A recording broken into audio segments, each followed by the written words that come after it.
Um ano depois da morte do meu marido, contratei uma empresa para reformar o antigo escritório dele. Justo quando eu acabava de chegar à igreja, o operário me ligou e disse: Senhora, preciso que a senhora venha ver o que encontramos, mas não venha sozinha. Traga seus 2 filhos. Saímos correndo para lá. Quando chegamos, meu coração quase parou com o que vi. Meu celular vibrou no exato momento em que o padre começou a consagrar a hóstia. Eu estava ajoelhada no banco da frente da igreja de São Sebastião, aquela mesma onde casei com Edmundo há 45 anos. Era 2 de janeiro. Fazia exatamente 1 ano que meu marido tinha partido. 1 ano desde que o infarto fulminante me deixou viúva aos 68 anos. A missa de sufrágio estava linda. Flores brancas cobriam o altar. O cheiro de incenso me sufocava um pouco, mas era reconfortante.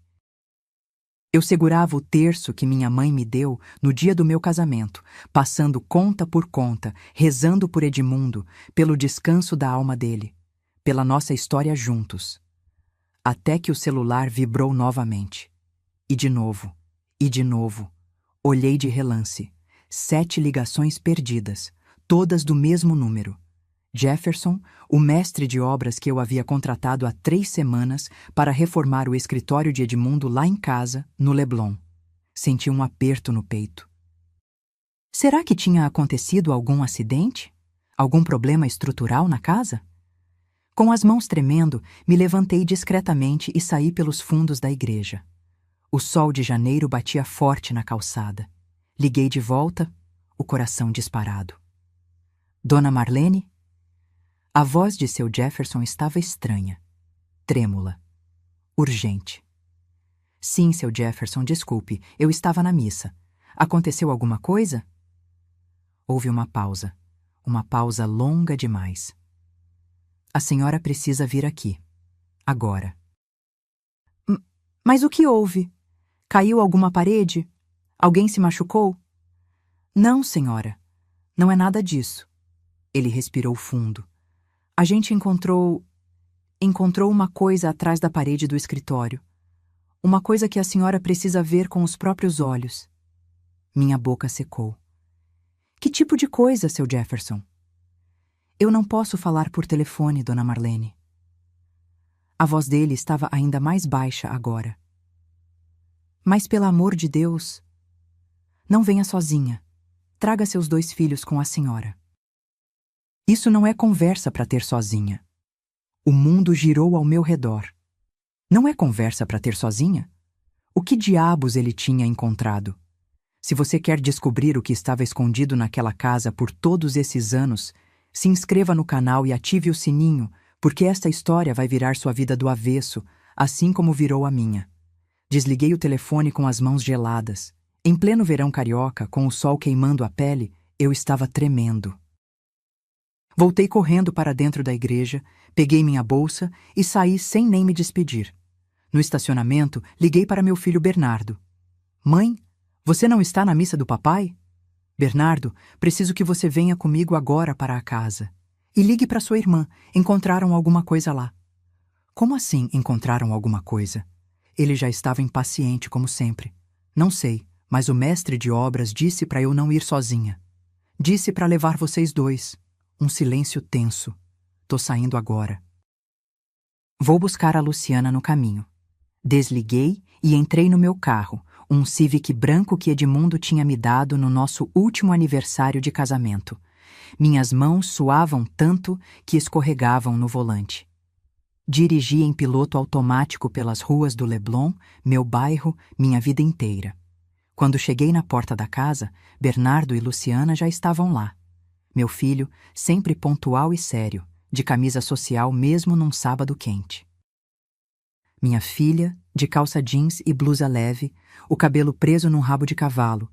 Os 2 me olharam com a mesma expressão, preocupação misturada com curiosidade. O que será, mãe? Luciana me abraçou. Não faço a menor ideia. Entramos juntos. A casa cheirava a tinta fresca e pó de cimento. Seu Jefferson nos esperava na porta do escritório, o capacete na mão, a expressão grave. Dona Marlene e seus filhos, Venham comigo, subimos as escadas. Meu coração batia tão forte que eu mal conseguia respirar. O escritório de Edmundo sempre foi o lugar mais sagrado daquela casa. Ninguém entrava sem permissão dele. Nem eu, em 45 anos de casamento, tinha ousado mexer nas coisas daquele cômodo. E agora ele estava sendo demolido. A parede de madeira nobre, aquela que Edmundo mandou instalar 20 anos atrás, estava parcialmente destruída. E atrás dela, embutido na parede como um segredo enterrado, havia um cofre de aço. Um cofre que eu nunca tinha visto na vida. Meu Deus! Luciana levou a mão à boca. Bernardo se aproximou, os olhos arregalados. Mãe, você sabia disso? Não. Minha voz saiu como um sussurro rouco. Nunca vi isso na vida.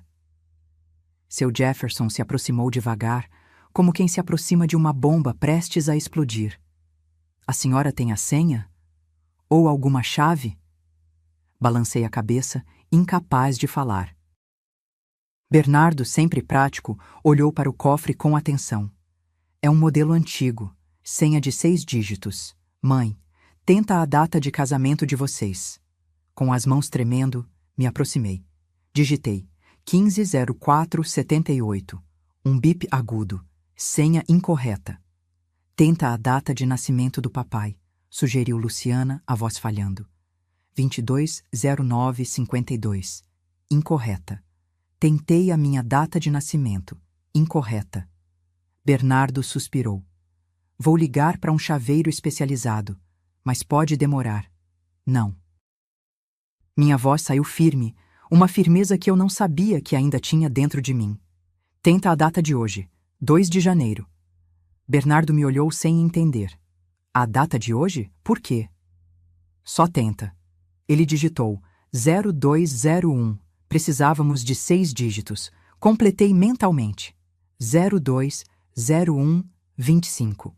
Um clique suave, mecânico, fatal. O cofre se abriu. E o que havia lá dentro destruiu tudo o que eu acreditei ter vivido nos últimos 45 anos. Mas o que eu encontrei naquele cofre... Isso você só vai descobrir se continuar comigo até o fim. Dentro do cofre havia maços e maços de dinheiro. Notas de R$ 100, amarradas com elásticos, empilhadas umas sobre as outras como tijolos de uma parede invisível que Edmundo construiu entre nós durante todos esses anos. Bernardo foi o primeiro a reagir. Esticou a mão e pegou um dos maços, contando rapidamente com os dedos. Isso aqui são... pelo menos R$ 380 mil. Ele olhou para mim, os olhos arregalados. Em dinheiro vivo, não declarado, mas o dinheiro era só o começo. Eu me aproximei, as pernas bambas, e vi o que estava embaixo dos maços. Uma caixa de veludo verde musgo. Abri com dedos que não pareciam meus. Dentro, joias que eu nunca tinha visto. Um colar de pérolas legítimas, brincos de esmeralda, uma pulseira de ouro branco cravejada de diamantes pequenos. Nenhuma dessas peças era minha. Mãe, Luciana se aproximou, a voz engasgada. Essas joias não são minhas. Consegui dizer, a garganta apertada, como se alguém estivesse me estrangulando por dentro. Bernardo já estava remexendo mais fundo no cofre. Ele puxou uma pasta de couro marrom, desgastada pelo tempo. Dentro dela, documentos. Muitos documentos. Escrituras de imóveis. Um apartamento na Rua Barata Ribeiro, em Copacabana. 2 quartos, 80 metros quadrados. Avaliação de mercado, R$ 850 mil. A escritura estava em nome de uma empresa que eu nunca tinha ouvido falar. Construtora Horizonte Azul Liteda. Mãe, você conhece essa empresa? Bernardo perguntou, a testa franzida. Balancei a cabeça, muda. Ele continuou folheando. Havia recibos, muitos recibos, de hotéis em Natal, Porto de Galinhas, Fortaleza, passagens aéreas para o Nordeste, sempre 2 passagens. Edmundo e... outra pessoa. E então Luciana encontrou a caixa de sapatos. Era uma caixa velha, desbotada, de um tênis olímpicos que Edmundo tinha comprado anos atrás. Ela estava no fundo do cofre, escondida embaixo de tudo, como se fosse o segredo mais profundo de todos. Luciana abriu devagar e eu vi quando o rosto dela desabou. Mãe, acho melhor você sentar. Mas eu não sentei. Peguei a caixa das mãos dela. Dentro havia cartas. Dezenas de cartas. Algumas em envelopes cor-de-rosa com perfume doce que invadiu minhas narinas e me deu ânsia. Outras dobradas em papéis simples com letra feminina redonda e caprichada. Abri a primeira. Meu amor, esses 3 dias com você em Porto de Galinhas foram os melhores da minha vida. Quando você está comigo, eu esqueço que nosso amor precisa se esconder. Volte logo. Te amo. Sua Val. Valdirene. Abri outra carta, as mãos tremendo tanto que o papel quase rasgou. Edmundo, a menina perguntou por você hoje. Ela quer saber quando o pai vai visitá-la de novo. Eu não sei mais o que inventar. Ela está crescendo e fazendo perguntas. Preciso de mais dinheiro também. Os gastos da escola particular estão aumentando. Beijos, Val. A menina. Ele tinha uma filha. Edmundo tinha outra filha. O chão sumiu debaixo dos meus pés. Literalmente. Senti minhas pernas cederem e Bernardo me segurou pelos ombros, me puxando para a cadeira do escritório. Aquela mesma cadeira de couro onde Edmundo passava horas trabalhando. Respira, mãe. Respira. A voz de Luciana estava desesperada. Mas como respirar quando o ar tinha se transformado em vidro moído dentro dos meus pulmões? Continuei abrindo cartas, uma atrás da outra, como se fosse um vício, uma compulsão de masoquista. Cada uma era uma facada. Havia fotos também. Fotos de Edmundo com uma mulher morena, bonita, cerca de 15 anos mais nova que eu. Eles estavam abraçados numa praia, sorrindo, felizes. Em outra foto, ele segurava uma menina pequena no colo, devia ter uns 5 ou 6 anos. A criança tinha os olhos dele. O mesmo formato de rosto. Virei a foto. No verso, com a letra dele, aquela letra que eu conhecia tão bem depois de 45 anos lendo bilhetes e cartões, estava escrito: Ana Júlia, meu orgulho, Natal, 2015. 2015, 10 anos atrás. A menina tinha 10 anos quando essa foto foi tirada, o que significava que hoje ela tinha 14 anos. Edmundo teve uma filha com outra mulher há 14 anos, e eu não sabia de nada. Bernardo pegou mais papéis do cofre. Extratos bancários de uma conta que eu desconhecia. Transferências mensais de R$ 8.000 para uma conta em nome de Valdirene Costa dos Santos. Todo mês. Religiosamente. Por anos. R$ 8.000 que saíam do nosso dinheiro, da empresa que nós construímos juntos, para sustentar a amante e a filha dele. E então, no fundo do cofre, Bernardo encontrou o último documento. Um testamento. Manuscrito. Não registrado em cartório.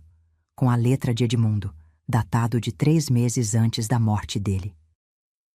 Luciana leu em voz alta, a voz quebrando a cada palavra. Eu, Edmundo Tavares da Silva, em plena consciência, deixo registrado que reconheço Ana Júlia Costa dos Santos como minha filha legítima, fruto do meu relacionamento com Valdirene Costa dos Santos. Deixo a ela e a sua mãe o apartamento de Copacabana, bem como o direito de receber mensalmente quantia equivalente a 15% dos lucros da construtora. Peço perdão à minha esposa Marlene, mas um homem tem o direito de cuidar de todos os seus filhos. Silêncio. Um silêncio pesado, denso, que enchia o escritório como fumaça tóxica. Olhei para aquele papel, para a assinatura dele no final. Olhei para as cartas espalhadas no meu colo, para as fotos da outra família dele sorrindo feliz. E então olhei para as minhas mãos. Mãos de 68 anos que lavaram as roupas dele, cozinharam as refeições preferidas dele, massagearam as costas dele quando voltava cansado do trabalho. Mãos que criaram 2 filhos sozinha enquanto ele viajava a negócios. Mãos que seguraram as dele no altar 45 anos atrás, acreditando na promessa de fidelidade até que a morte nos separasse. A morte nos separou, mas as mentiras continuaram vivas, enterradas naquele cofre. Mãe. Bernardo colocou a mão no meu ombro. A gente precisa chamar um advogado. Isso muda tudo, a herança, o patrimônio. Mas eu não estava ouvindo, eu estava olhando para uma última foto que tinha caído no chão. Edmundo, Valdirene e a menina, os três juntos, numa festa de aniversário. A menina soprava as velhinhas de um bolo cor-de-rosa. Edmundo a abraçava por trás, sorrindo.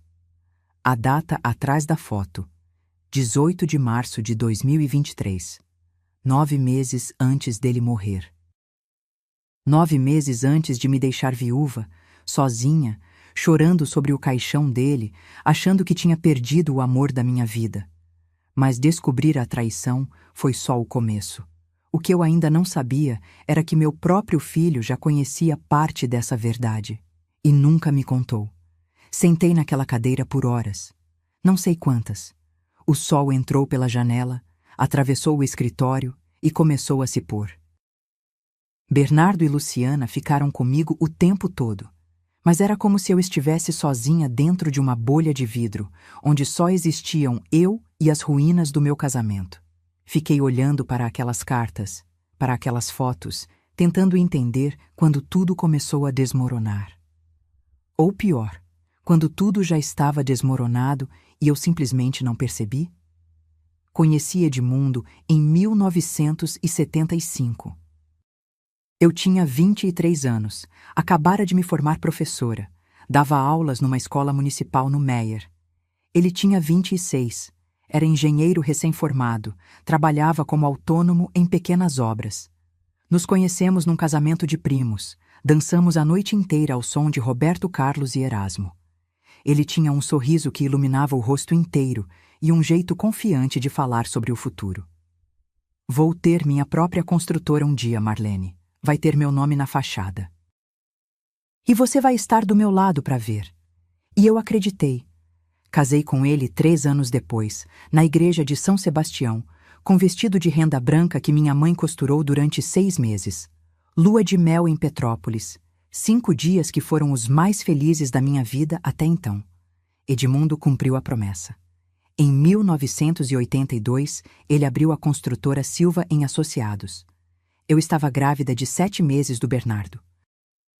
Lembro que ajudei a escolher o logo, fiz a contabilidade básica nos primeiros anos, atendia telefone, organizava documentos, trabalhava de casa enquanto amamentava o bebê, enquanto depois cuidava de 2 filhos pequenos. Abri mão da carreira.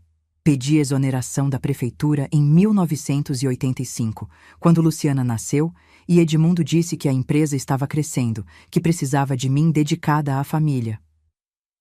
Você é a base de tudo, Marlene. Sem você aqui, eu não consigo construir nada lá fora. E eu acreditei. Passei 30 anos sendo a base invisível, criando os filhos sozinha enquanto ele trabalhava até tarde, organizando as festas de fim de ano da construtora, cumprimentando clientes, sorrindo nas fotos institucionais, esperando ele chegar das viagens de negócios sempre com presentes, perfume importado, chocolate suíço, uma blusa bonita. As viagens começaram nos anos 2000. Primeiro eram curtas, 3 ou 4 dias. Depois foram ficando mais longas. 1 semana em Recife para fechar um contrato, 10 dias em Natal para acompanhar uma obra, 15 dias em Fortaleza para um projeto grande. Eu nunca desconfiei. Por que desconfiaria? Edmundo sempre ligava todo dia, mandava fotos de obras, reclamava do calor, do trânsito, da comida do hotel. Voltava cansado, reclamando que queria era ficar em casa, que essas viagens estavam matando ele. Agora eu entendia. As viagens estavam matando ele, de felicidade. Porque ele não estava em hotéis de trabalho.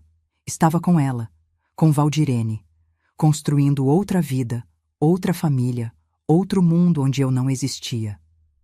Peguei uma das cartas de novo. Reli.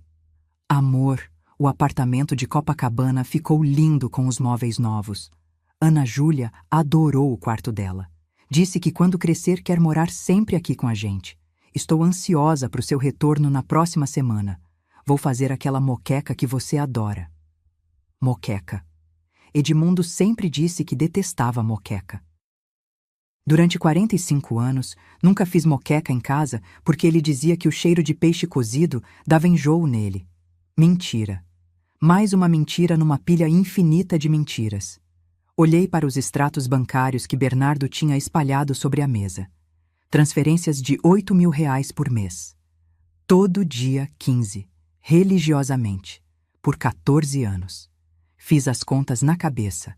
8.000 vezes 12 meses. 96.000 por ano. Vezes 14 anos. R$ 1.344.000. Mais de R$ 1 milhão que saíram da empresa que nós construímos juntos, do suor do meu trabalho invisível para sustentar a família paralela dele. Enquanto eu economizava em tudo, reutilizava embalagens, comprava roupa em promoção, cozinhava em casa em vez de pedir comida. Precisamos ser responsáveis com o dinheiro, Marlene, ele dizia. A empresa tem altos e baixos, precisamos guardar para o futuro. E eu guardava, enquanto ele gastava em outra mulher, em outra filha, em outro lar. Levantei da cadeira. Minhas pernas estavam dormentes. Caminhei até a janela do escritório, olhei lá para fora. O Leblon estava acendendo as luzes da noite. Famílias jantando, casais passeando, vida acontecendo como se nada tivesse mudado. Mas para mim, tudo tinha mudado. Virei para os meus filhos. Eu preciso saber de tudo. Tudo mesmo. Quero que vocês contratem investigador, advogado, contador. Quero cada detalhe dessa outra vida que seu pai tinha. Bernardo assentiu, sério. Vou ligar para o Maurício, ele é especialista em direito de família, e conheço uma investigadora particular muito boa. Faça isso. Minha voz estava estranha, firme, gelada. Não parecia minha. Quero saber quantas propriedades existem, quanto dinheiro foi desviado, quem mais sabia. Tudo. Luciana me abraçou, chorando baixinho. Mãe, eu sinto tanto. Não sinta. Afastei ela com delicadeza. Sentir não vai mudar nada. Agora eu preciso de verdades. Verdades completas. Peguei minha bolsa e comecei a descer as escadas. Antes de sair do escritório, virei uma última vez. Olhei para a cadeira de couro onde Edmundo se sentava todas as noites. Para a estante de livros que ele nunca leu. Para o quadro na parede com a frase motivacional que ele adorava. Família é onde a vida começa e o amor nunca acaba. Arranquei o quadro da parede e joguei no chão. O vidro estilhaçou em 1000 pedaços. Família é onde a vida começa e o amor nunca acaba? Falei para o vazio. E seu mentiroso, seu covarde, e saí daquele escritório sabendo que nunca mais voltaria a entrar ali. Mas eu ainda não sabia que a pior traição não veio de Edmundo. Veio de dentro da minha própria casa. E quando descobri quem mais estava escondendo segredos, aí sim meu mundo terminou de desabar. Naquela noite não dormi. Nem tentei. Fiquei sentada na varanda da minha casa, aquela varanda onde tomei café da manhã com Edmundo durante 45 anos, olhando para o jardim que eu mesma plantei árvore por árvore. O jasmim manga exalava perfume doce no ar quente de janeiro. Antes, aquele cheiro me acalmava. Agora, só me dava náusea. Meu celular tocou às 7 da manhã. Bernardo. Mãe, preciso falar com você. Estou indo aí com a Priscila. Priscila, a esposa dele. Advogada corporativa, sempre impecável, sempre com aquele sorriso de quem está calculando algo. Eu nunca tinha conseguido me aproximar dela de verdade nesses 8 anos de casamento. Ela era educada, cordial, mas distante. Como se estivesse sempre medindo quanto cada palavra custava. Eles chegaram às 8 horas, Bernardo de terno, num domingo de manhã, e Priscila com um vestido social preto, pasta de couro debaixo do braço. Pareciam vir para uma reunião de negócios, não para consolar uma mãe destroçada. Luciana chegou logo depois, de chinelo e camiseta larga, os olhos inchados de tanto chorar.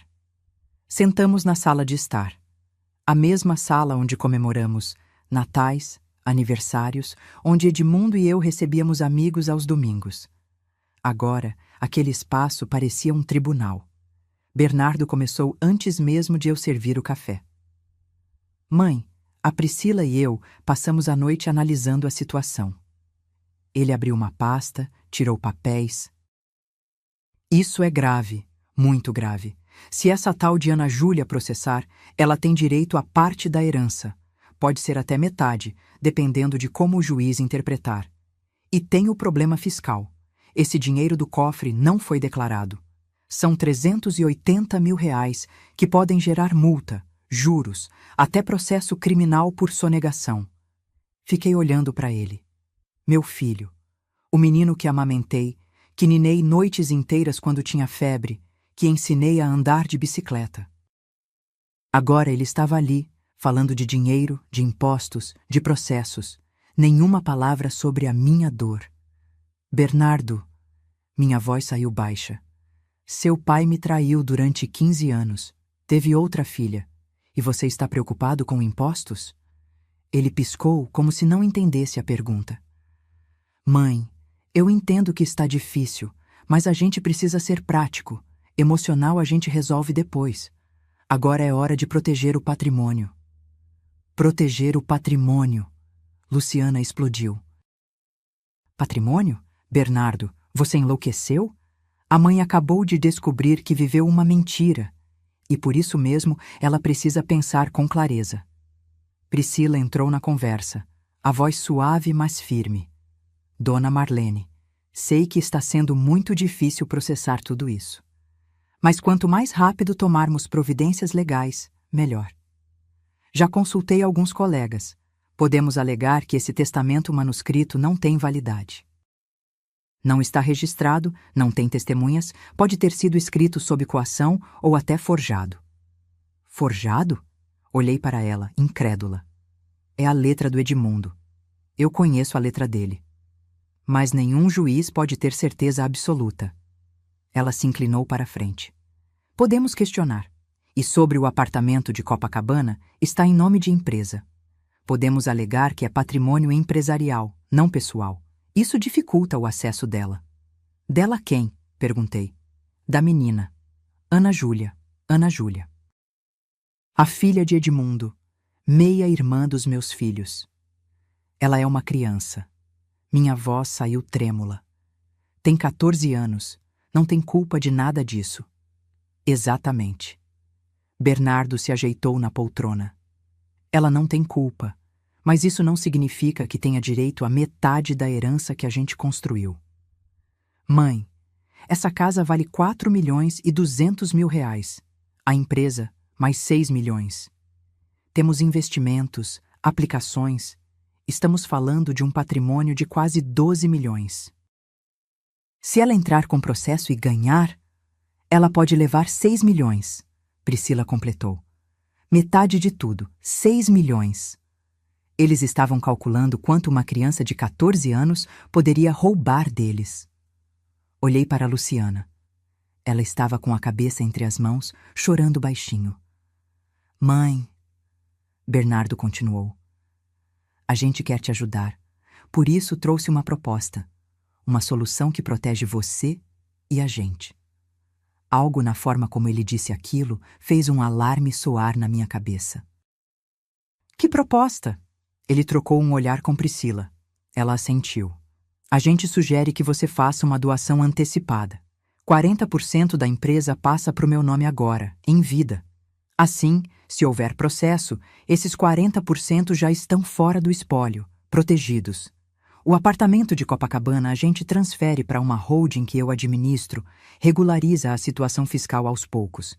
E os 380 mil do cofre, a gente deposita numa conta empresarial, declara como receita atrasada. Fiquei olhando para ele, tentando entender. Você quer que eu doe 40% da empresa para você? Agora? É a forma mais segura de proteger o patrimônio, mãe. Proteger de quem? De uma menina de 14 anos que acabou de perder o pai? Não é só isso. Priscila interveio. É proteger de futuros processos, de complicações fiscais, de vocês ficarem sem nada. A frase saiu da minha boca antes que eu pudesse segurar. É disso que vocês têm medo, de ficarem sem a herança de vocês. Silêncio. Bernardo desviou o olhar, e foi naquele desvio de olhar que eu vi. Vi algo que ele estava escondendo, uma sombra passando rápido pelos olhos dele, como um pássaro noturno. Bernardo! Minha voz saiu gelada. Você está me escondendo alguma coisa. Do que você está falando? Olha para mim. Ele olhou, mas demorou demais. E quando olhou, tinha a culpa estampada naquele rosto que eu conhecia desde que ele nasceu. Você sabia. Não foi uma pergunta. Foi uma constatação. Mãe, você sabia. Meu grito ecoou pela sala. Luciana levantou a cabeça, os olhos arregalados. Priscila empalideceu. Bernardo fechou os olhos, respirou fundo. Eu não sabia de tudo.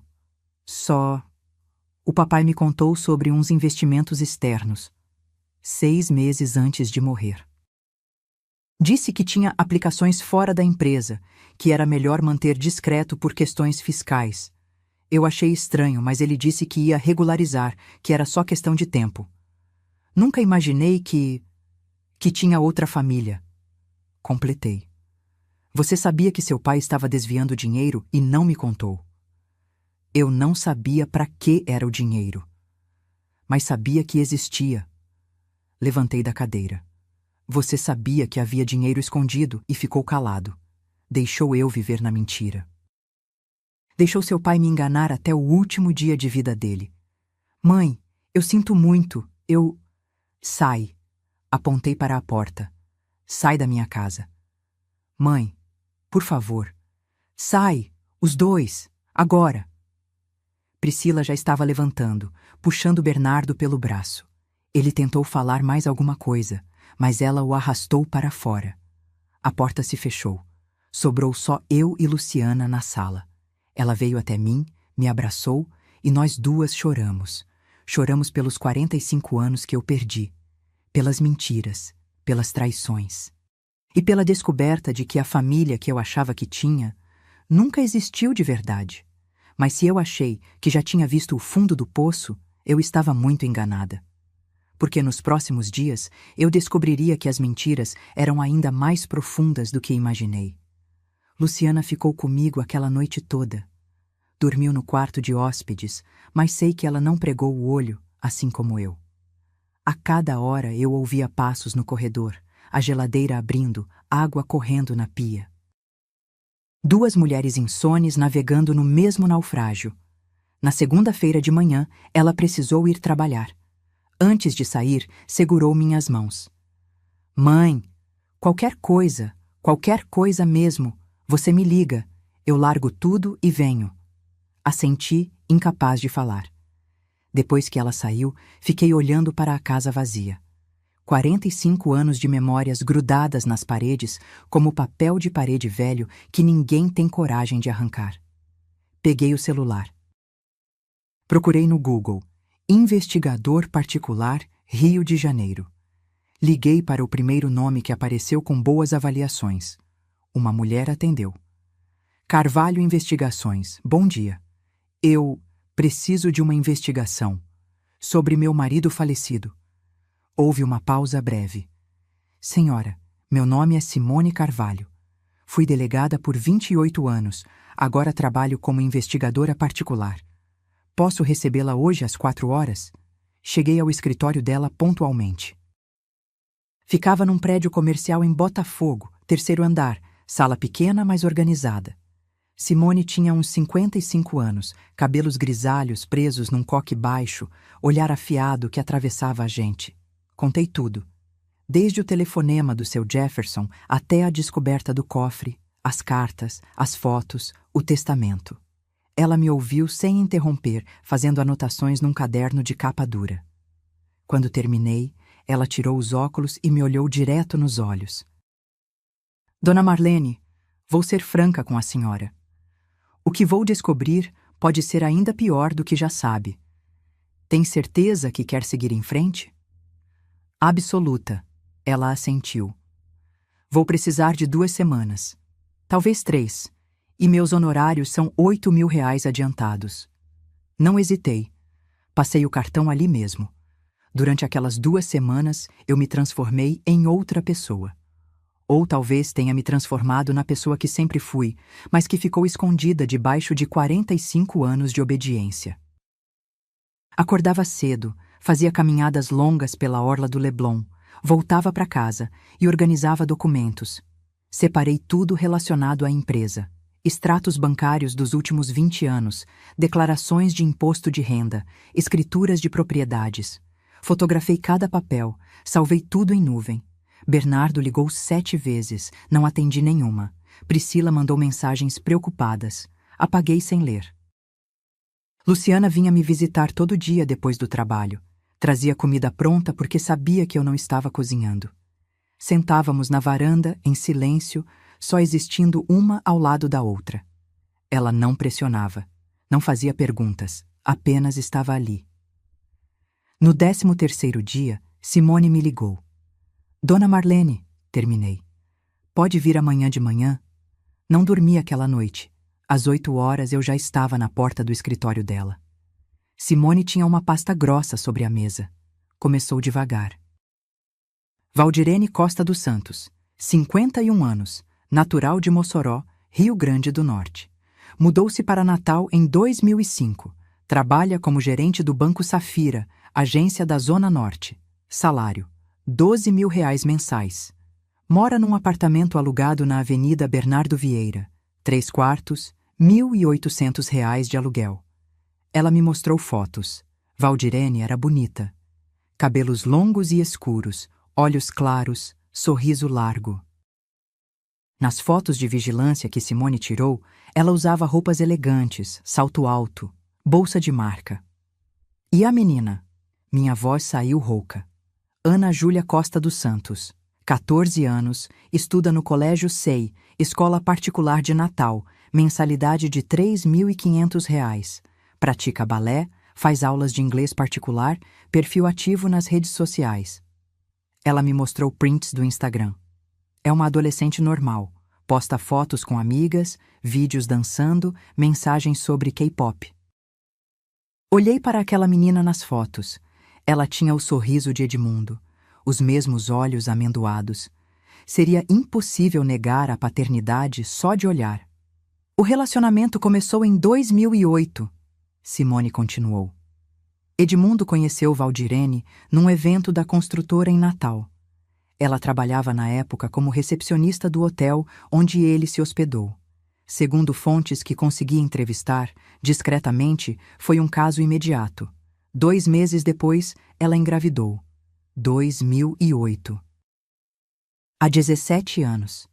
Quando Bernardo tinha 25 e Luciana 21. Quando eu achava que estávamos na melhor fase da nossa vida, com os filhos crescidos, a empresa estável, planos de viajar juntos. Edmundo manteve o apartamento de Copacabana desde 2010. Ela mostrou documentos. Comprou através da tal construtora Horizonte Azul, empresa laranja criada especificamente para isso. O dinheiro saiu em parcelas da empresa de vocês, disfarçado como despesas de obra e materiais de construção. Muito bem feito, aliás. Quem fez essa contabilidade criativa sabia o que estava fazendo. Quanto foi desviado no total? Simone respirou fundo. Em 15 anos, contando as transferências mensais de 8.000, mais a compra do apartamento, mais presentes, viagens, escola da menina, ela empurrou uma planilha para mim. Aproximadamente R$ 2.800.000. R$ 2.800.000, quase 3 milhões de reais que eram meus também, que eu ajudei a construir, que saíram do suor do meu trabalho invisível de criar filhos, de cuidar da casa, de dar suporte para ele crescer profissionalmente. E o relacionamento? Quando terminou? Nunca terminou de fato. Simone me olhou com compaixão. Edmundo visitava Valdirene até 3 meses antes da morte. A última transferência bancária foi feita 40 dias antes do infarto. Ele estava planejando passar o Natal de 2023 com ela e Ana Júlia em Porto de Galinhas. Tinha reserva confirmada de hotel, passagens compradas. Então, o infarto não apenas me deixou viúva, salvou o Natal dele com a outra família. Tem mais. Simone puxou outra seção da pasta. Sobre seu filho Bernardo. Meu estômago revirou. Seu marido conversou com Bernardo 6 meses antes de morrer. Foi um almoço no restaurante Olympe, dia 12 de junho de 2023. Consegui confirmar com o funcionário que os atendeu. A conversa foi longa, tensa. Seu filho saiu visivelmente abalado. Edmundo contou sobre Valdirene? Não. Contou sobre os investimentos externos. Sobre dinheiro guardado fora dos livros contábeis. Pediu sigilo. Disse que eventualmente ia regularizar tudo. E o Bernardo aceitou ficar calado. Sim. Simone fez uma pausa. Mas tem algo pior. Pior. Sempre tinha algo pior. Priscila, sua nora, ouviu parte da conversa. Bernardo contou para ela naquela mesma noite. Tenho confirmação de uma amiga próxima dela que relatou ter ouvido Priscila comentando sobre esqueletos no armário da família numa festa, 3 meses depois. O ar faltou nos meus pulmões. Priscila sabia, não de tudo, mas sabia que havia dinheiro escondido. E quando apareceu na minha casa com aquela proposta de proteger o patrimônio, ela já estava jogando o jogo dela. Quer que eu continue investigando? Simone perguntou. Sim. Minha voz estava firme agora, gelada. Quero tudo sobre a Priscila, tudo mesmo. Finanças, relacionamentos, trabalho, tudo que conseguir em uma semana. Ela sorriu. Um sorriso fino de quem reconhece uma mulher pronta para a guerra. Vai custar mais 5.000. Não me importo com o preço. Me levantei. Quero munição. E munição foi exatamente o que consegui. Porque quando você tira tudo de uma mulher, o casamento, a confiança, a dignidade, você cria alguém sem mais nada a perder. E pessoas sem nada a perder são as mais perigosas. Uma semana depois, Bernardo me ligou. Estava diferente. A voz tinha aquela suavidade forçada de quem ensaiou o discurso antes de fazer a ligação. Mãe, sei que você está brava comigo, mas a Priscila sugeriu um jantar aqui em casa. Pra gente conversar com calma, em família. A Luciana também vai. Por favor, mãe, a gente precisa resolver isso. Quase recusei. Mas então pensei na pasta que Simone tinha me entregado 2 dias antes. Pensei nas informações que agora eu carregava como cartas escondidas na manga. Que horas? 8 da noite, sexta-feira. Estarei aí. Quando cheguei ao apartamento deles em Ipanema, 300 metros quadrados com vista para o mar, comprado com a ajuda financeira de Edmundo 5 anos atrás, Priscila me recebeu na porta. Ela estava impecável, vestido bege de alfaiataria, cabelo liso caindo perfeitamente nos ombros, unhas feitas, maquiagem discreta. Sorriu aquele sorriso que nunca chegava aos olhos. Sogra, que bom que veio! Entre, por favor. A mesa estava posta com louça fina, taças de cristal, velas acesas, como se fosse um jantar romântico, não uma emboscada familiar. Luciana já estava lá, sentada no sofá da sala, as pernas cruzadas, o rosto fechado. Quando me viu, levantou e me abraçou forte. Mãe, eu vim porque o Bernardo insistiu, mas se você quiser ir embora, a gente vai embora juntas. Está tudo bem. Apertei a mão dela. Vamos ouvir o que eles têm a dizer. Bernardo apareceu da cozinha com uma garrafa de vinho. Tentou me beijar no rosto, mas me afastei. Ele engoliu seco e serviu as taças em silêncio. Comemos à entrada. Carpaccio de salmão, fininho, com alcaparras, em silêncio tenso. O barulho dos talheres na louça ecoava alto demais. Priscila fazia pequenos comentários sobre o trabalho, sobre o calor de janeiro, sobre qualquer coisa exceto o elefante gigante sentado à mesa com a gente. Foi só na sobremesa, petit gâteau com sorvete de baunilha, que ela finalmente mostrou as garras. Sogra, eu e Bernardo temos conversado muito. Ela largou o garfo, limpou a boca no guardanapo de linho. Sabemos que está sendo extremamente difícil para a senhora. Ninguém aqui está minimizando sua dor. Mas precisamos ser adultos e encarar a realidade prática da situação. Prática. Essa palavra de novo. Qual realidade, Priscila? A realidade de que essa descoberta complica muito a questão da herança. Ela juntou as mãos sobre a mesa, assumindo aquela postura de advogada que deve usar nos tribunais. Ana Júlia existe. E como filha biológica de Edmundo, ela tem direitos sucessórios. Se a mãe dela entrar com processo de reconhecimento de paternidade post-mortem e investigação de herança, coisa que provavelmente vai fazer, ela pode ter direito a até 50% de todo o patrimônio. 50% que inclui esta casa onde você mora, Luciana falou, a voz ácida. Que o papai ajudou vocês a comprar. Priscila nem piscou. Exatamente. Por isso nossa sugestão é proteger tudo o que for possível, legalmente, antes que qualquer processo seja iniciado. E como vocês sugerem fazer isso? Perguntei, mantendo a voz neutra. Foi Bernardo quem respondeu, olhando para o prato vazio. Mãe, a forma mais eficiente é você fazer uma doação antecipada agora, em vida. Passa 40% da empresa para o meu nome. Assim essa parte já está fora do inventário futuro, protegida de qualquer contestação. É como se eu já tivesse recebido minha herança. Não entra mais na conta quando chegar a hora. Quando eu morrer, ele quis dizer, mas não teve coragem. 40%. Repeti devagar. Da empresa que eu e seu pai construímos. É uma proteção para todos nós, mãe. Para você também. E o apartamento de Copacabana? Priscila retomou o comando. Aquele pode ser transferido para uma holding em nome do Bernardo. Ele administra, regulariza a situação fiscal aos poucos e depois a gente vê o que fazer. Talvez alugar, talvez vender. Mas com tudo em nome da empresa, fica mais difícil de ser alcançado em processo. E os 380 mil do cofre? Depositamos numa conta empresarial. Declaramos como receita não contabilizada de exercícios anteriores. Pagamos a multa, que vai ser alta, mas ainda assim sai mais barato do que perder metade de tudo num processo. Olhei para aquela mulher, para o sorriso fino, o cálculo frio nos olhos, para Bernardo ao lado dela, cabisbaixo, incapaz de me encarar. E quanto você cobra por esse trabalho todo, Priscila? Perguntei.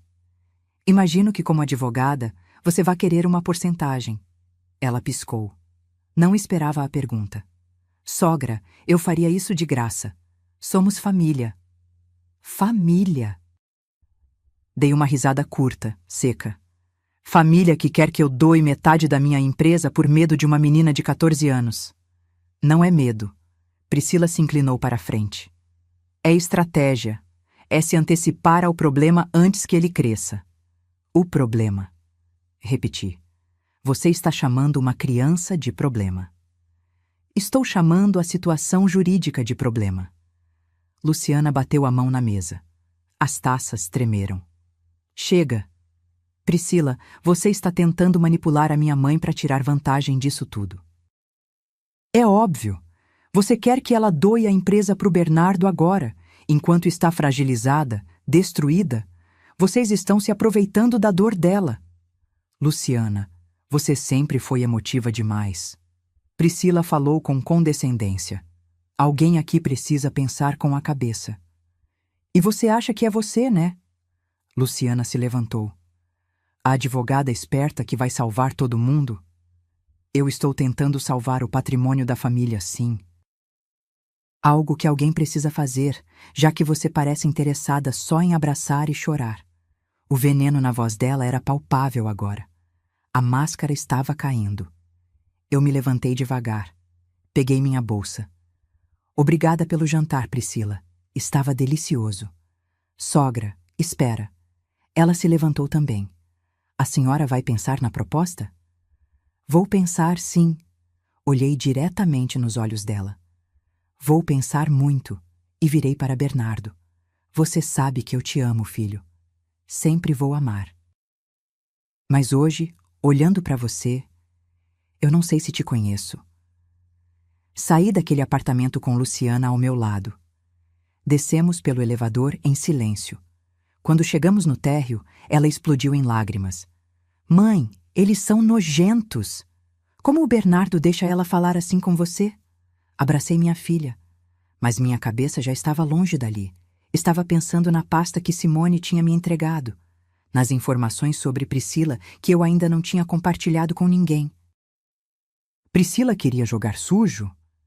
Ela ainda não tinha visto nada, porque eu estava prestes a descobrir que minha nora tinha segredos ainda mais podres que os do meu marido. E quando chegasse a hora de expor tudo, ela ia desejar nunca ter me subestimado. 10 dias depois do jantar, recebi o convite. Beatriz, irmã mais velha de Edmundo, fazia 70 anos. A festa seria no Clube Náutico, sábado à noite, jantar para 50 pessoas. Família tradicional dos Tavares da Silva, aquela que se reunia todo Natal, todo aniversário importante, sempre com as mesmas conversas sobre política, mercado imobiliário e quem tinha casado ou descasado recentemente. Pensei em não ir. Mas então lembrei que ficar escondida era exatamente o que Priscila queria. Que eu sumisse, envergonhada, enquanto ela controlava a narrativa. Vesti meu vestido de seda verde escuro, o que Edmundo sempre disse que realçava meus olhos. Passei batom vermelho, coisa que não fazia há anos, e prendi o cabelo num coque baixo. Olhei para meu reflexo no espelho. 68 anos, rugas ao redor dos olhos, marcas de expressão na testa, mas ainda estava de pé. Ainda respirava. Luciana passou para me buscar. Quando me viu, sorriu. Mãe, você está linda. Estou de armadura, respondi. Chegamos ao clube às 8h15.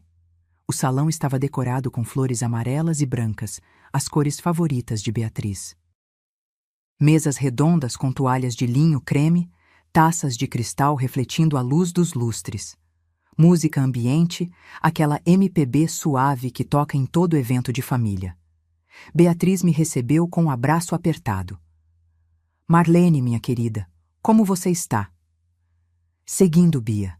Um dia de cada vez. É isso mesmo. Edmundo foi cedo demais, mas deixou um legado lindo. Vocês construíram tanto juntos? Sorri. Não tinha energia para desmanchar a ilusão dela também. A mesa principal tinha 25 lugares. Eu estava entre Luciana e tio Heitor, irmão mais novo de Edmundo. Do outro lado da mesa, Bernardo e Priscila. Ela estava radiante. Vestido vermelho justo, decote discreto, mas calculado, cabelo solto em ondas perfeitas. Sorria para todo mundo, distribuía elogios, se comportava como a nora perfeita. O jantar começou. Entrada de camarão com molho de manga, conversa fluindo sobre amenidades, tia Célia comentando sobre a viagem que fez a Portugal. Primo Eduardo reclamando do trânsito do Rio. Normal. Seguro. Até que chegou o prato principal. Priscila estava tomando vinho branco, já na terceira taça, as bochechas coradas, os olhos brilhantes demais.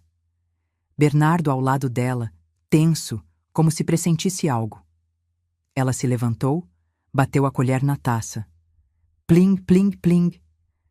Gente, posso falar uma coisinha? A voz saiu alta, chamando a atenção de todas as mesas próximas. Beatriz sorriu, achando que seria um brinde.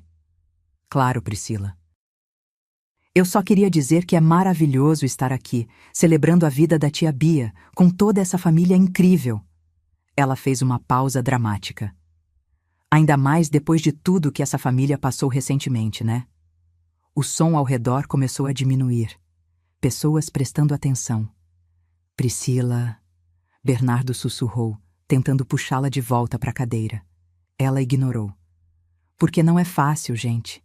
Não é fácil para ninguém quando os segredos de anos vêm à tona. Olhou diretamente para mim. Né, Marlene? Meu sangue gelou. Descobrir depois de 45 anos de casamento que seu marido tinha outra vida, outra família, deve ser devastador. Silêncio absoluto. 25 pares de olhos viraram para mim. Senti o calor subir pelo pescoço, pelo rosto. Minhas mãos apertaram o guardanapo no colo com tanta força que minhas unhas furaram o tecido. Priscila, não é hora nem lugar para isso. Luciana se levantou. Por que não? Priscila deu de ombros, fingindo inocência. Somos todos família aqui. Não tem segredo entre família, né? E todo mundo vai ficar sabendo de qualquer jeito. Melhor vir de nós mesmos. Beatriz estava pálida. Do que você está falando? Você não contou para tia, Marlene? Priscila inclinou a cabeça, voz doce como veneno. Sobre o cofre que encontraram na reforma? Sobre as cartas de amor? Sobre a filha que o Edmundo teve com outra mulher? Gaspes ao redor da mesa. Tio Heitor largou o garfo. Tia Célia levou a mão à boca. Isso é verdade, Marlene? Beatriz me olhou, os olhos marejados. Abri a boca. Nenhum som saiu. Priscila continuou, agora em tom conspiratório, como se estivesse contando fofoca de novela. 15 anos de relacionamento paralelo. Uma menina de 14 anos. Dinheiro desviado da empresa. Apartamento em Copacabana. É uma loucura, né? Ela tomou mais um gole de vinho. Mas fazer o quê? Homem é assim mesmo. Quando não encontra em casa o que precisa, a frase ficou no ar como uma nuvem tóxica. Não encontra em casa. Ela estava insinuando que a culpa era minha, que Edmundo traiu porque eu falhei como esposa. Senti as lágrimas queimarem atrás dos olhos, mas não caíram. Não aqui. Não na frente deles. Me levantei. As pernas tremiam tanto que precisei apoiar na mesa. Com licença. Saí daquele salão com a cabeça erguida. Atravessei o corredor até o banheiro feminino. Tranquei a porta atrás de mim. Só então deixei as lágrimas caírem. Lágrimas de raiva, de humilhação, de uma dor tão profunda que não tinha nome. Luciana bateu na porta minutos depois. Mãe, abre. Sou eu. Abri. Ela entrou e me abraçou enquanto eu chorava. Aquela víbora. Aquela víbora maldita. Luciana sussurrava furiosa. Eu vou processar ela por difamação, por... Não. Limpei o rosto. Deixa. Como assim deixa? Ela te humilhou na frente de todo mundo. Deixa ela achar que venceu. Olhei para o espelho. Minha maquiagem estava borrada, o batom manchado. Peguei a bolsa, refiz tudo. Cada pincelada era um tijolo sendo colocado de volta no muro que eu ergueria ao meu redor. Voltamos para o salão. Muitas pessoas tinham ido embora, constrangidas. As que ficaram me olhavam com aquela mistura de pena e curiosidade mórbida. Beatriz veio até mim chorando. Marlene, eu não sabia de nada. Meu irmão, como ele pôde? Não foi culpa sua, Bia. Mas no fundo da sala, vi Priscila conversando baixinho com outras pessoas. O jeito como gesticulava, como encostava a mão no braço das tias, como balançava a cabeça com expressão de pena. Ela estava plantando a semente, espalhando a versão dela da história. Fomos embora logo depois. No carro, Luciana dirigia em silêncio enquanto eu olhava pela janela. Nos dias seguintes, começaram as ligações. Prima Sônia. Marlene, querida, soube de tudo. Que choque. Você está bem? Precisa de alguma coisa? Cunhada Marta. Marlene, não acredito que o Edmundo fez isso. Mas sabe como é, né? Homem tem suas necessidades. Amiga da igreja, Dona Ivone. Filha, rezei por você. Mas uma mulher precisa saber manter o marido interessado, senão... A cada ligação, a faca enfiava mais fundo. Eles estavam me culpando, colocando a responsabilidade da traição em mim. Como se 45 anos de dedicação não bastassem. Como se criar 2 filhos sozinha enquanto ele viajava não fosse suficiente. Como se abrir mão da minha carreira para apoiar os sonhos dele fosse sinal de fracasso. Na sexta ligação, desliguei na cara da pessoa. Sentei na varanda, olhei para o jardim que plantei, para as árvores que reguei durante décadas. E ali, naquele silêncio, senti algo nascer dentro de mim. Não era mais dor. Não era mais tristeza. Era raiva. Fria. Calculada. Mortal. Priscila queria me destruir? Queria virar a família contra mim? Queria manchar minha reputação enquanto protegia a imagem do marido morto? Ela ia descobrir com quem estava mexendo, porque a mulher que entrou naquela festa envergonhada não era a mesma que saiu. E nos próximos dias eu faria todos entenderem que subestimar uma viúva de 68 anos foi o maior erro que eles poderiam cometer. Naquela noite, depois da humilhação no clube, não chorei mais. Sentei na poltrona do meu quarto, aquela poltrona onde amamentei meus filhos, onde li centenas de livros, onde passei noites em claro quando Edmundo chegava tarde, e abri a pasta que Simone tinha me entregado sobre Priscila. Li cada página, 2 vezes, 3 vezes, e quando terminei, pela primeira vez em semanas, sorri. Na segunda-feira de manhã, liguei para Simone. Preciso de mais informações. Tudo o que conseguir sobre Marcelo Fonseca Drummond. E quero provas concretas, não só testemunhos. Vai custar mais R$10.000. São investigações delicadas. Não me importo. Quero documentos, fotos, gravações se possível. Tudo o que for necessário para construir um caso irrefutável. Houve uma pausa do outro lado da linha. Então Simone falou, e eu podia ouvir o sorriso na voz dela. Dona Marlene, a senhora mudou. Aprendi que bondade sem limite vira estupidez, e eu fui estúpida tempo demais. Desliguei e fiz a segunda ligação. Para Henrique Tavares, advogado tributarista que tinha sido colega de faculdade de Edmundo. Confiável, discreto.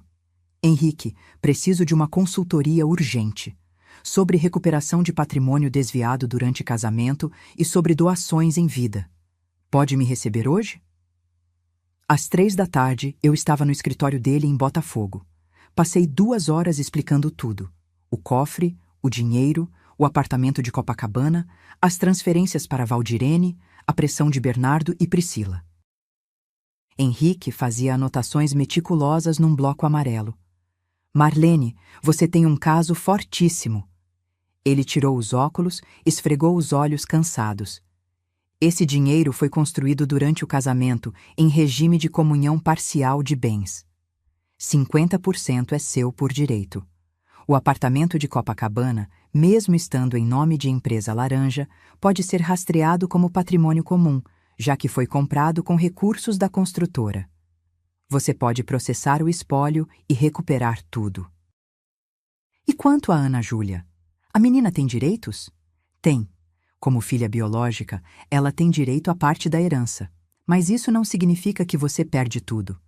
O juiz vai dividir considerando que existem 3 herdeiros diretos: Bernardo, Luciana e Ana Júlia. Você, como viúva, também tem seus direitos garantidos. E se eu não quiser processar a menina? Se eu quiser fazer um acordo direto com ela e a mãe? Henrique me olhou surpreso. Seria incomum, mas possível. Você faria isso? Ela é uma criança. Não pediu para nascer dessa bagunça. Respirei fundo. Não vou punir ela pelos erros do pai. Isso é muito nobre da sua parte. Não é nobreza, é justiça. Me levantei. Mas preciso de outra coisa. Preciso saber se meu filho, ao saber de desvios financeiros e não reportar, pode ser considerado cúmplice. E se isso afeta os direitos dele na herança? Henrique assentiu devagar. Pode sim. Se provarmos que ele tinha conhecimento de irregularidades fiscais e manteve sigilo, isso caracteriza cumplicidade em sonegação. Em casos extremos, pode até perder direito à herança por indignidade. Mas você precisaria de provas muito sólidas. Tenho a conversa gravada. Menti, mas sabia que Simone poderia conseguir algo. Edmundo contou para o Bernardo sobre os investimentos externos. Tenho testemunhas que confirmam. Então, Você tem caso. Forte. Saí do escritório dele com um plano se formando na minha cabeça, como um quebra-cabeça macabro finalmente encontrando suas peças. Durante os próximos 10 dias, me transformei em fantasma. Não atendi ligações de família, não respondi mensagens. Deixei todo mundo achando que eu tinha desmoronado, que estava em casa chorando, fragilizada. Mas eu estava trabalhando. Simone me ligava todo dia com atualizações. Marcelo Fonseca Drummond, sócio do escritório de advocacia onde Priscila trabalhava. Casado, 2 filhos, e amante da minha nora há 2 anos. Consegui fotos dos dois entrando juntos num apart-hotel em Copacabana. 3 ocasiões diferentes. Simone me mandou as imagens por e-mail criptografado. E tem mais. Uma ex-secretária do escritório, Juliana Farias, está disposta a testemunhar. Priscila desviou R$300 mil de um cliente para investir em criptomoedas pessoais. O esquema é sofisticado, mas ela deixou rastros nos e-mails internos do escritório. R$300 mil. Desvio de cliente. Isso daria cassação da licença de advogada, processos criminais, destruição de carreira. Preciso de tudo documentado. Cópias dos e-mails, extratos bancários, depoimento formal da Juliana. Vou precisar de mais uma semana. Você tem. Enquanto Simone trabalhava, eu preparava o segundo movimento. Liguei para Valdirene. Sim, para a amante do meu marido. Consegui o número dela através de um dos recibos do cofre. Disquei com o coração disparado, sem saber se ela atenderia. Atendeu no 3º toque. Alô? A voz era suave. Nordestina. Nenhuma agressividade. Valdirene? Meu nome é Marlene. Marlene Tavares da Silva. Eu sou a viúva de Edmundo. Silêncio longo. Tão longo que achei que ela tivesse desligado. Dona Marlene. A voz dela saiu trêmula. Eu não sei o que dizer. Não precisa dizer nada. Só preciso que me ouça. Respirei fundo. Eu sei de tudo. Das cartas, do apartamento, da Ana Júlia. Sei que meu marido manteve vocês duas durante 14 anos. Eu sinto muito. Ela estava chorando. Eu juro, eu não sabia que ele era casado no início. Quando descobri, já estava grávida, e ele prometeu que ia se separar, que... Eu sei, interrompi. Não tinha paciência para ouvir a história clássica. Não liguei para brigar. Liguei para fazer uma proposta. Proposta? Quero conversar pessoalmente. Você, eu e Ana Júlia. Sem advogados, sem brigas. Só 3 mulheres tentando resolver a bagunça que um homem deixou. A senhora quer conhecer a Ana Júlia? Quero resolver isso de forma civilizada. Sua filha tem direitos, mas eu também tenho. E diferente do que minha família está tentando fazer, eu não vou processar uma criança por ter nascido. Ela soluçou do outro lado da linha. A senhora é diferente do que eu imaginava. Você também, admiti. Pensei que fosse me odiar. Ou desligar na minha cara. Como eu poderia odiar a senhora? A voz dela quebrou. Eu fui a outra. Eu destruí seu casamento. Não. Edmundo destruiu. Edmundo mentiu para mim e mentiu para você. Nós duas fomos enganadas, cada uma do seu jeito. Marcamos de nos encontrar na semana seguinte. No Rio, num café discreto no Flamengo. Desliguei o telefone sentindo algo estranho. Não era paz, não era perdão, mas era alívio. Como se um peso gigante tivesse saído dos meus ombros. Na sexta-feira, Simone me entregou a pasta final sobre Priscila. Era grossa, completa, devastadora. Li cada página com a atenção de um general estudando mapa de guerra. E então comecei a planejar o jantar. O jantar onde eu colocaria todas as cartas na mesa. Onde cada mentira seria exposta. Onde cada traidor descobriria que mexer com uma mulher de 68 anos foi o maior erro da vida deles. Enviei os convites numa quarta-feira. E-mail formal para Bernardo e Priscila. Jantar de reconciliação familiar. Sábado, 20 horas, em minha casa. Precisamos conversar como adultos. Ligação para Luciana. Filha, vai ter um jantar sábado. Preciso que você venha e confie em mim. E um convite inesperado para tia Beatriz, tio Heitor e mais 8 parentes próximos da família Tavares. Gostaria de esclarecer alguns mal-entendidos recentes. Conto com a presença de vocês. O último convite foi o mais difícil. Liguei para Valdirene. Preciso que você e Ana Júlia venham ao Rio no sábado. Vou pagar passagem e hotel. É importante. Dona Marlene, eu não sei se é boa ideia. A menina está assustada, ela... Valdirene, confie em mim. Nada de ruim vai acontecer com sua filha, eu prometo. Mas ela precisa estar aqui. Vocês duas merecem conhecer a verdade completa. Houve silêncio. Então, ela suspirou. Está bem, a gente vai. Sábado chegou com céu limpo e ar abafado de verão. Passei o dia organizando tudo pessoalmente. Não contratei buffet, não quis empregada, era eu, sozinha, preparando cada detalhe. Fiz um peru assado, farofa, arroz com castanhas, saladas, sobremesa, pudim de leite condensado, a receita da minha mãe. Pus a mesa com a louça de porcelana branca que ganhei de casamento. Aquela que só usava em ocasiões especiais. 45 anos guardada para dias importantes. Hoje era importante. Às 7h30, Luciana chegou. Viu a mesa posta para 15 pessoas e arregalou os olhos. Mãe, quem mais vem?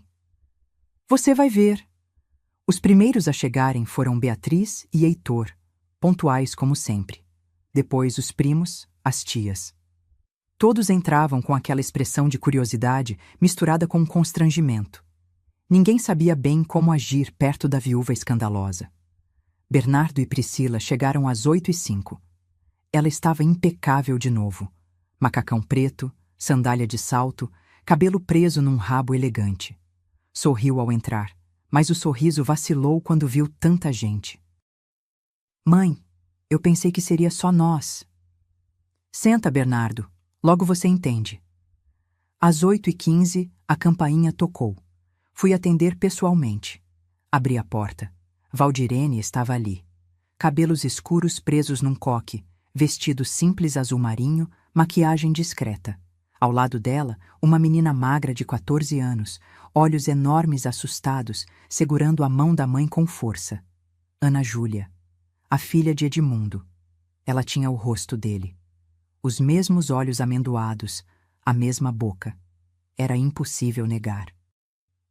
Entrem, por favor. Minha voz saiu firme. Quando entramos na sala de jantar, o silêncio foi imediato. 15 pares de olhos fixos em Valdirene e Ana Júlia. Bernardo se levantou tão rápido que a cadeira quase tombou. Mãe, o que é isso? Senta. Mas o que essas... Eu disse. Senta. Algo no meu tom fez ele obedecer. Priscila estava pálida. As tias cochichavam entre si. Luciana me olhava sem entender, mas percebi confiança nos olhos dela. Gente, quero apresentar vocês. Falei para a sala toda. Esta é Valdirene Costa dos Santos e sua filha, Ana Júlia. Elas vieram de Natal especialmente para este jantar. Beatriz levou a mão ao peito. Marlene, vamos jantar primeiro. Depois conversamos. Sentei Valdirene e Ana Júlia perto de mim, do outro lado da mesa. A menina estava tremendo. Coloquei a mão sobre a dela, apertei de leve. Respira. Está tudo bem. Servimos os pratos em silêncio pesado. O som dos talhes na louça ecoava alto demais. Ninguém falava. Todos comiam mecanicamente, olhando de soslaio para Valdirene, para a menina, para mim. Foi só na sobremesa que ergui minha taça de água. Quero agradecer a presença de todos. Sei que têm sido semanas difíceis para nossa família.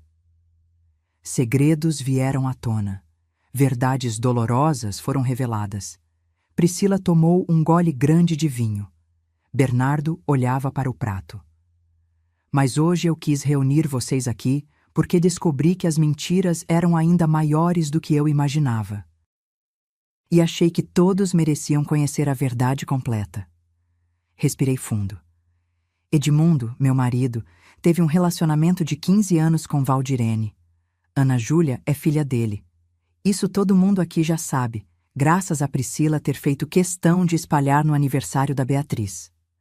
Priscila engasgou com o vinho. Mas o que nem todo mundo sabe é que Edmundo desviou mais de 2.800.000 reais da nossa empresa ao longo desses anos. Coloquei uma pasta sobre a mesa. Tenho extratos bancários, recibos, transferências, tudo documentado. Heitor se inclinou para a frente. 2 milhões? Exatos. Que eram 50% meus, já que construímos a empresa juntos. E que, segundo meu advogado, podem ser recuperados legalmente. Bernardo abriu a boca, mas eu levantei a mão. Não terminei. Também descobri que meu filho Bernardo sabia de parte desses desvios 6 meses antes da morte do pai. E ficou calado. Mãe, eu não sabia de tudo. Ele se levantou. Mas sabia de algo. E não me contou. Isso se chama cumplicidade, Bernardo. Segundo meu advogado, pode te fazer perder direitos na herança por indignidade. O rosto dele perdeu toda a cor. E tem mais. Olhei diretamente para Priscila. Minha nora aqui, que estava tão preocupada em proteger o patrimônio, também tem seus segredos. Priscila ficou imóvel, como uma estátua de sal. Priscila mantém um relacionamento extraconjugal há 2 anos com Marcelo Fonseca Drummond, sócio do escritório dela. Empurrei fotos pela mesa. Priscila e um homem entrando num apart-hotel, abraçados num restaurante, beijando-se num estacionamento. Tenho 17 fotografias, 3 testemunhas e mensagens de WhatsApp que uma ex-secretária salvou antes de ser demitida. Bernardo pegou uma foto, olhou, largou como se queimasse. Mas a parte mais interessante, continuei, a voz gelada, é que a Priscila desviou 300 mil reais de um cliente do escritório. Usou informações privilegiadas para investir em criptomoedas em nome dela. Tenho os e-mails internos, tenho os extratos, tenho tudo. Priscila se levantou, o rosto vermelho. Isso é mentira, é difamação. É? Joguei uma segunda pasta na mesa. A OAB vai receber cópia disso na segunda-feira, junto com os clientes lesados. Boa sorte explicando. Ela olhou para Bernardo buscando apoio. Ele estava olhando para ela como se nunca a tivesse visto antes. Bernardo, eu posso explicar. Você me traiu. A voz dele saiu quebrada. E ainda roubou? Não foi assim. Sai da minha frente! O grito dele ecoou pela sala. Priscila pegou a bolsa e saiu correndo, salto alto batendo no chão de madeira. A porta bateu com estrondo. Silêncio. Olhei para Valdirene, que estava com lágrimas escorrendo pelo rosto. Para Ana Júlia, confusa e assustada. Para minha família, em choque. Agora vamos conversar como adultos. Sentei de volta. Sobre herança, sobre dignidade e sobre como vamos resolver essa bagunça que Edmundo criou. E pela primeira vez em 45 anos, eu estava no comando da minha própria vida. Depois que Priscila saiu, ficamos todos ali, processando o terremoto que acabara de acontecer. Bernardo estava com a cabeça entre as mãos. Beatriz chorava baixinho. Heitor olhava para as fotos espalhadas na mesa como se fossem evidências de crime. E eram. Mas foi Ana Júlia quem quebrou o silêncio. Minha mãe não é má. A voz dela saiu fina, assustada, mas firme. Ela não sabia que ele era casado no começo. Quando descobriu, tentou terminar, mas... Os olhos dela se encheram de lágrimas. Meu pai disse que ia se separar. Ele prometeu tantas vezes. Olhei para aquela menina. 14 anos. A mesma idade que Luciana tinha quando Edmundo começou esse relacionamento com a mãe dela. Uma criança que cresceu acreditando nas promessas de um pai mentiroso. Eu sei. Minha voz saiu mais suave.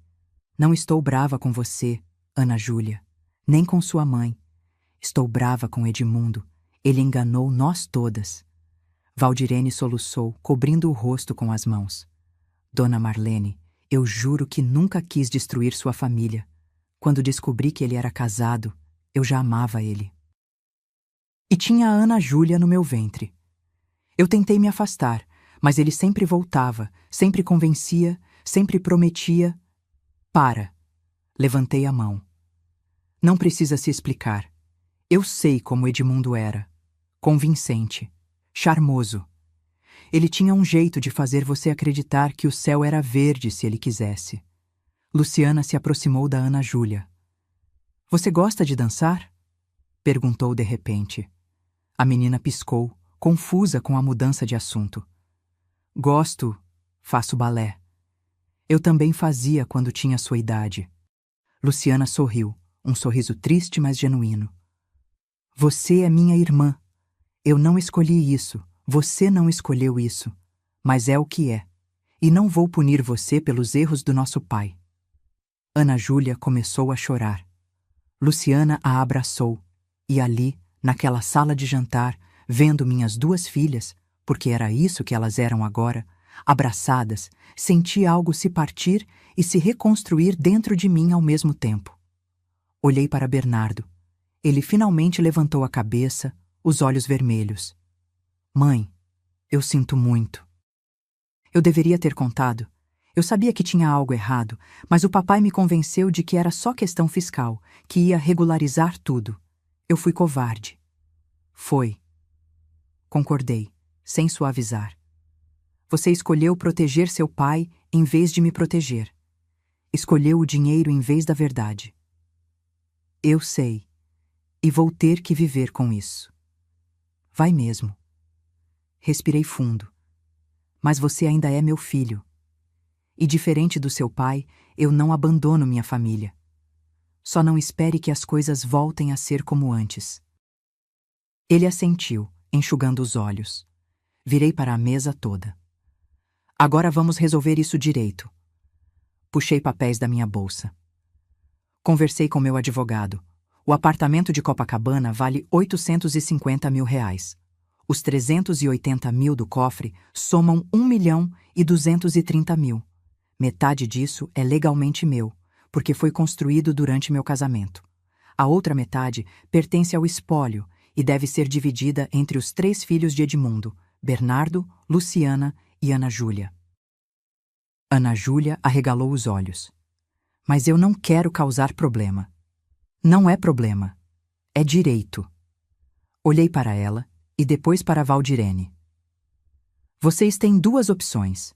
Primeira, entrar com processo de investigação de paternidade post-mortem e investigação de herança. Vai demorar anos, vai custar caro, vai ser doloroso para todo mundo.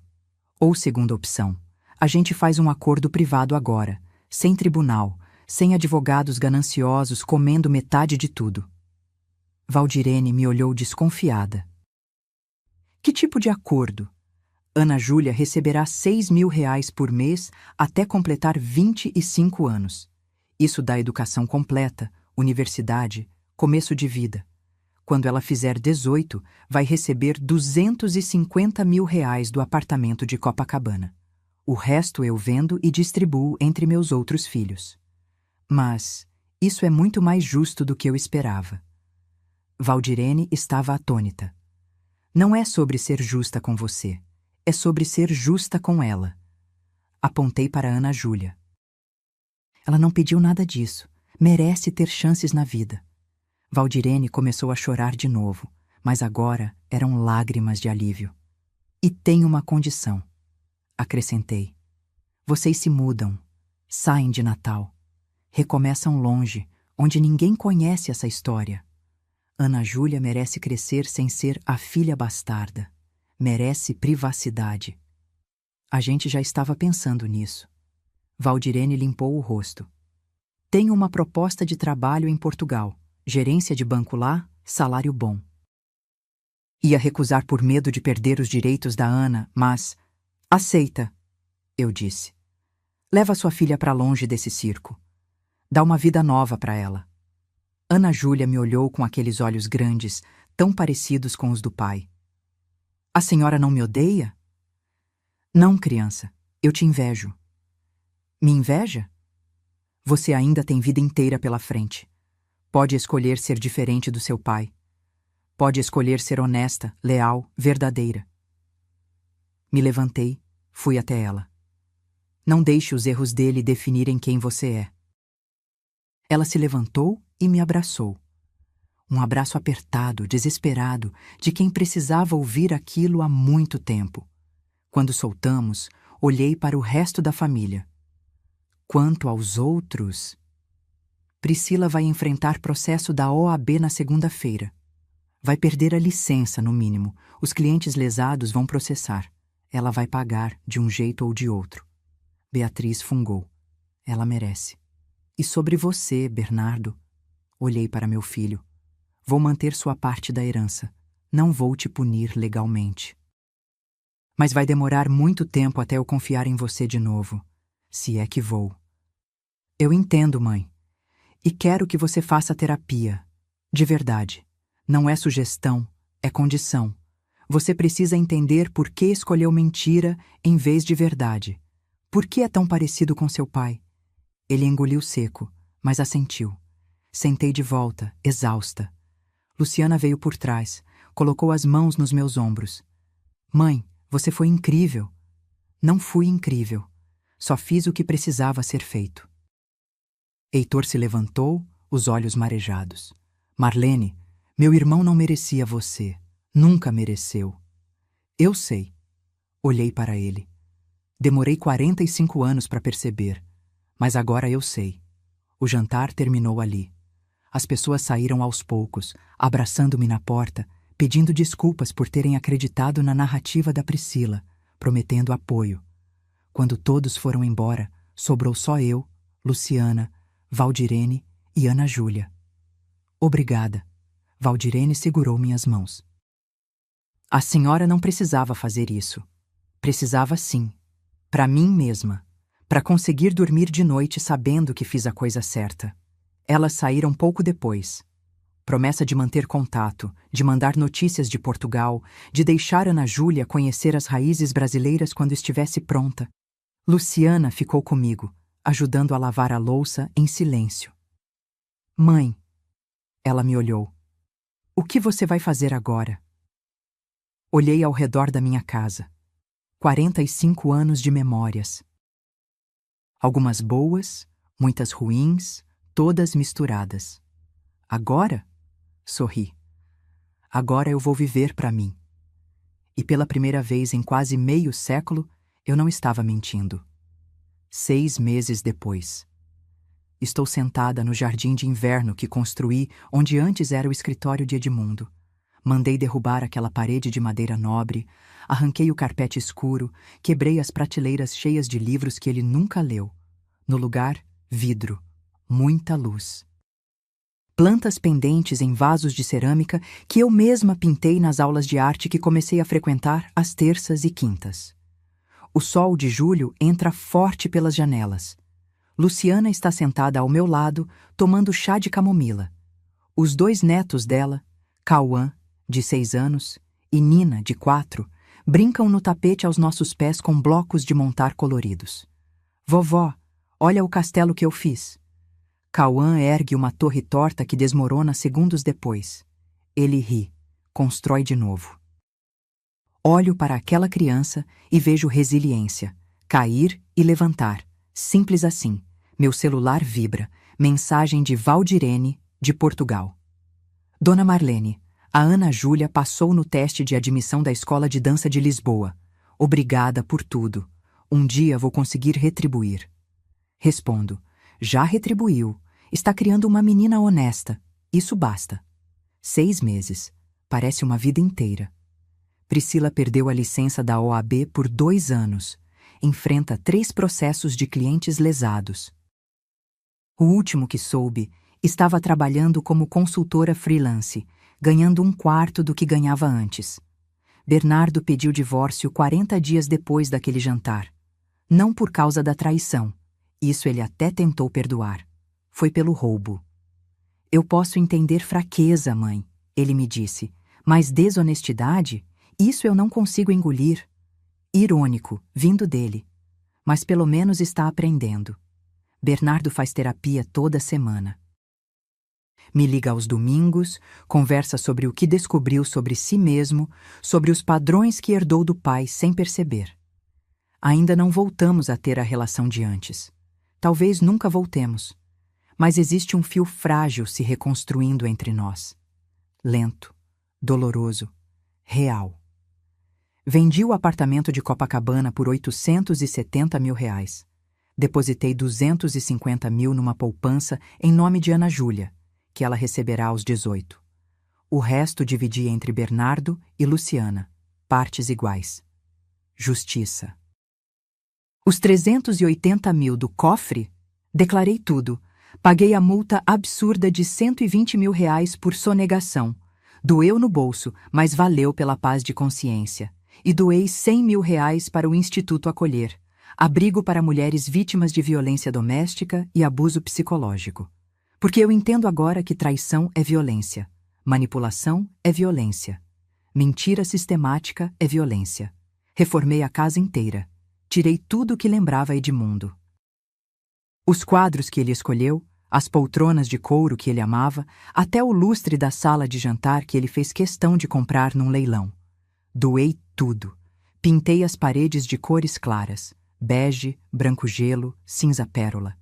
Comprei plantas, muitas plantas. Enchi a casa de vida verde, de oxigênio novo. E comecei a pintar. Descobri que tenho jeito para aquarela. Paisagens abstratas, nada muito elaborado. Mas é meu. Minha professora, Dona Yara, disse que tenho sensibilidade cromática interessante. Não sei bem o que isso significa, mas me fez sorrir. Voltei a sair com amigas, jantares, cinema, caminhadas na praia ao amanhecer. Coisas que não fazia há anos, porque Edmundo sempre tinha compromisso e eu ficava em casa esperando. Nunca mais vou esperar ninguém. Mãe, você está diferente. Luciana disse isso semana passada, me olhando com aquele jeito analítico dela. Diferente como? Mais leve, como se tivesse tirado uma mochila de pedras das costas. Ela tinha razão. Passei 45 anos carregando o peso de um casamento que só eu estava sustentando. Agora, soltei. E a sensação é de poder voar. Não tirei minha aliança de casamento. Muita gente me pergunta por quê. A verdade, não é pelo Edmundo, é por mim. Essa aliança representa 45 anos que eu investi de boa fé. 45 anos que eu dediquei com amor verdadeiro. 45 anos da minha vida que foram reais, mesmo que as dele fossem mentira. Não vou apagar minha própria história por causa das traições dele. Olho pela janela do jardim de inverno.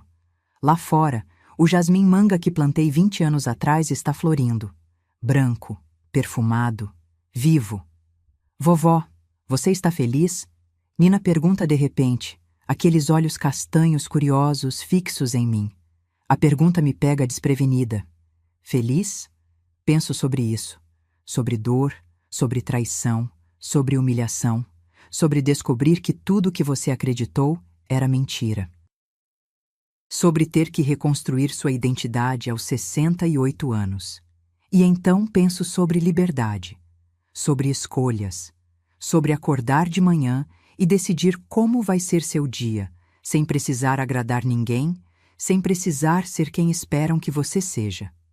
Sabe, Nina? Pego a mão pequena dela. Estou ficando feliz.